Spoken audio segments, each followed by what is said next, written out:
Okay, let me share the problem and then the temporary bypass. So this is my key to my Land Rover. Your key is going to look better than mine. Mine looks pretty trashed. Anyway, it still works as a key up until just yesterday when I try to push the on button now, I get an error, and I'll show you.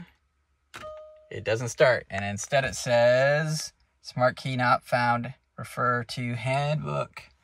Okay, I can try as many times as I want. It isn't recognizing the key. It's not the key's fault. It's not the battery's fault. It has a brand new battery in it. I think it's the KVM unit or some other ECU component that's confusing it. But what's important is how to bypass it. So you can still take your key, and down underneath your steering column, there is a place with 3 lines. See these 3 lines right here? Right here. You hold the key to this. It's going to use a near field type of detection instead. So here I got my junky key that looks like it should never roam the earth. And I'm pushing it right here. Okay, I'm going to do the same thing. Run out of hands, so just trust me. We're going to push the start button. Didn't work again. I'm going to try.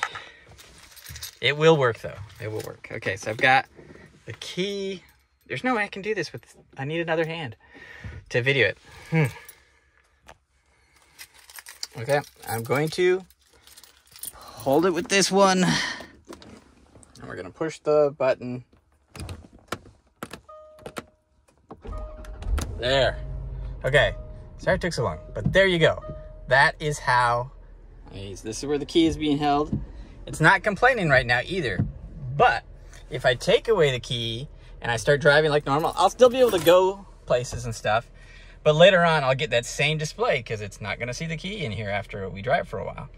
But very important. That way, if you get stuck somewhere and your key isn't working, put it underneath.